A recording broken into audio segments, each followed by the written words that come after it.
اپنی ماؤں کے لیے سبب گالی بنے گا، نہ ہو جس کے بارے میں یہ درب چھوڑ دے، اس لیے کہ آل محمد کو جہنم کے ایندھن کی ضرورت نہیں۔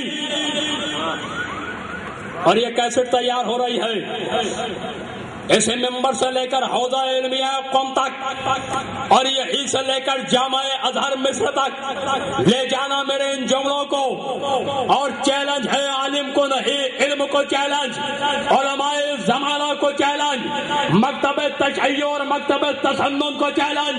جو فرقہ یہ کہہ رہا ہے کہ اللہ صراط مستقیم ہے، اس سے پوچھو سورہ مبارکہ ہود کی آیت کا نشان 57 اِنَّ رَبِّیَ عَلَى صِرَاطٍ مستقیم، یقیناً میرا رب صراط مستقیم پر ہے۔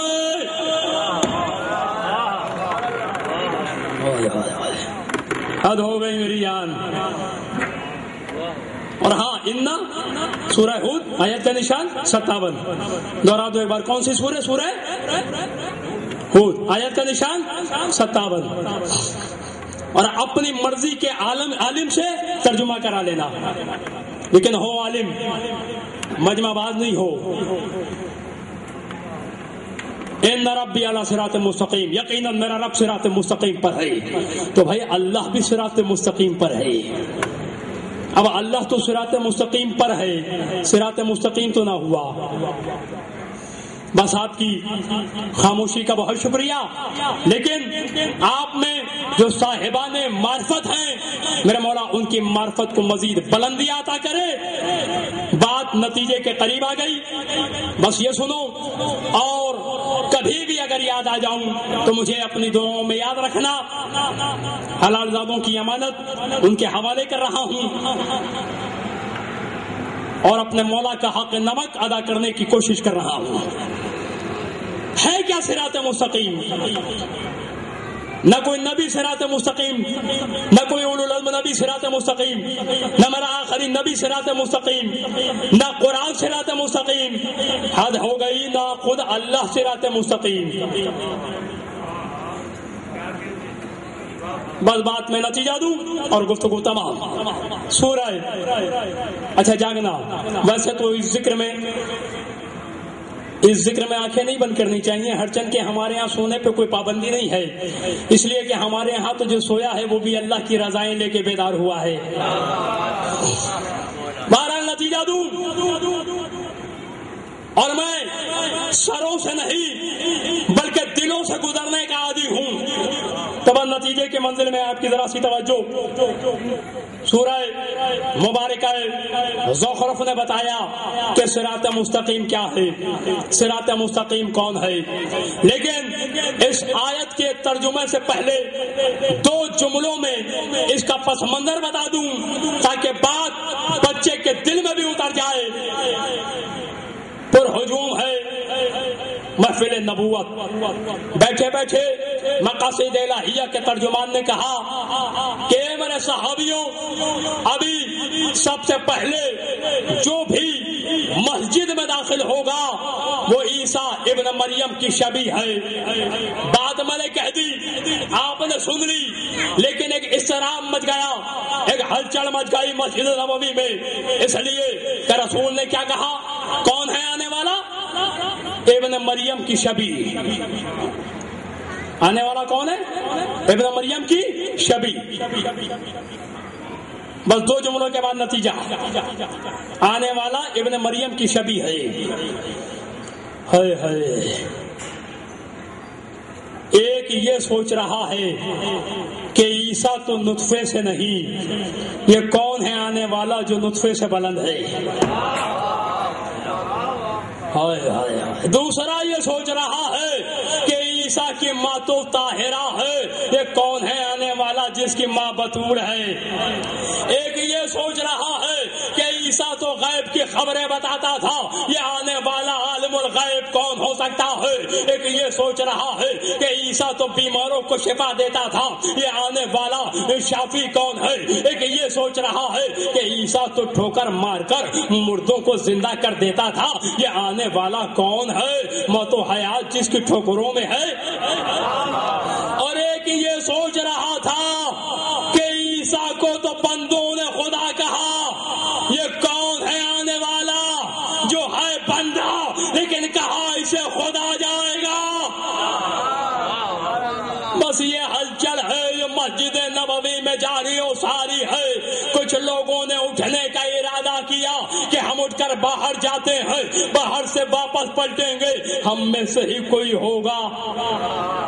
لیکن قبلہ حسرتیں ایسے نکلی کہ حسرتوں کے جنازے نکلے۔ ابھی ہتھیلیاں ٹیک کر اٹھنے کا ارادہ ہی کیا تھا کہ میرے مولا خیبر شکن نے دہلیز مسجد کو عبور کیا، بس جیسے ہی میرے مولا مسجد میں داخل ہوئے، مسجد والوں کے چہرے اتر گئے، ایک دوسرے کو کوہنیاں مار کر کہنے لگے یہ ہے ابن مریم کی شبیہ۔ بس بات آ گئی نتیجے کے قریب، یہ ہے ابن مریم کی شبیہ۔ اس سے اچھا تو وہ تھا جو ہم پہلے چھوڑ آئے، اس سے پہلے تو ہمارا جو دین تھا وہ اچھا تھا۔ ادھر مسجد نبوی میں کوہنیاں چلی، رسول تو کچھ بولے نہیں، جاگنا حلال دادو۔ فوراً جبرائیل آیت لے کے اترا، سورہ مبارکہ زخرف، آیت کا نشان 57، 58، 59، 60، 61۔ بس ان 5 آیتوں کا ترجمہ سنو اور بات پوری ہو گئی۔ اب تم میں جس کا مقدر اور جو اپنے مقدر کی طرح جاگ رہا ہے بولے نتیجے کا جملہ۔ سورہ مبارکہ زخرف، آیت کا نشان 57، 58، 59، 60، 61۔ اور اگر طبیعت میں جلدی ہے تو لاؤ قرآن منبر پر، اس لیے کہ فیروز عباس حجرے کا بندہ نہیں، میدان کا بندہ ہے۔ میدان میں گرج کے بات کرنے کا عادی ہوں، حجرے کا نہیں، اس لیے کہ حجروں میں سازشیں ہوتی ہیں، دین کی خدمت نہیں ہوتی۔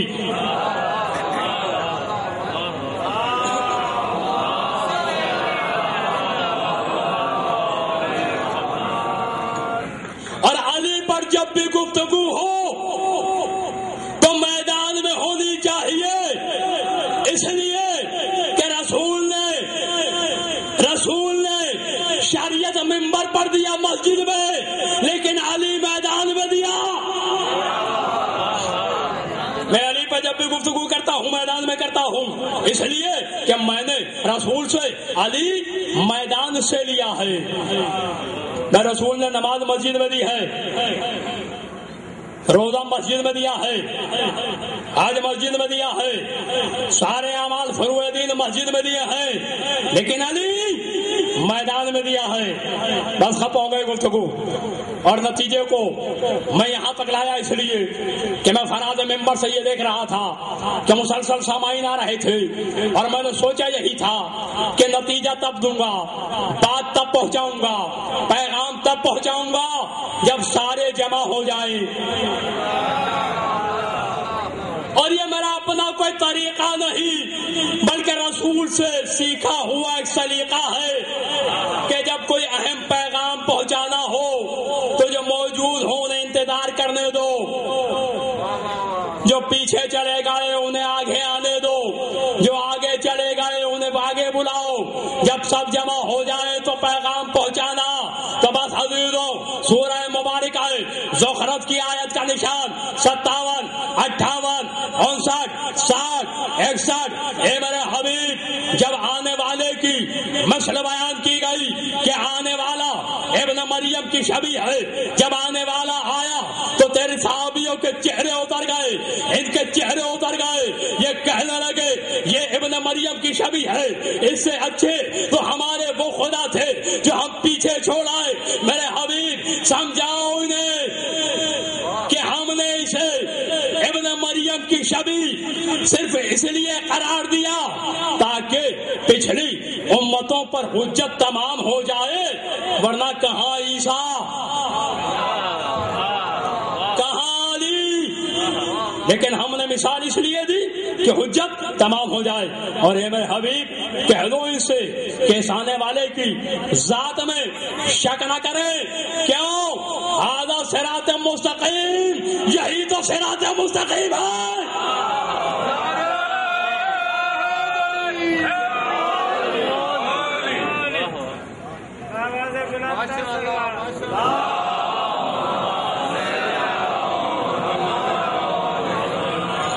اس کی ذات میں شک نہ کریں، کیوں؟ ھذا صراط مستقیم، کہ یہی تو صراط مستقیم ہے۔ کون ہے صراط مستقیم؟ شوہر بطول، خیبر شکان، میرا مولا موسیٰ ہارون صراط مستقیم والے، علی والے، ابراہیم صراط مستقیم والا، علی والا، میرا رسول صراط مستقیم پر علی والا، قرآن صراط مستقیم کا راستہ بتاتا ہے، یعنی قرآن آیا ہی اس لیے ہے کہ علی کے گھر کا راستہ بتائے، اور خود اللہ صراط مستقیم پر، یعنی اللہ بھی علی والا۔ اور عزیزوں، لفظوں کے پردے میں اور لفظوں کے حجاب میں ہر کلمہ گو نماز میں اللہ سے علی مانگ رہا ہے۔ اب مجھے نہیں پتا کہ منافقت کسے کہتے ہیں کہ جب تک بات پردے میں ہو تو اہدنا صراط المستقیم کا، اور جب پردہ ہٹا دیا جائے تو منہ موڑ لے۔ درود پڑھ لو مل کر آواز بلند۔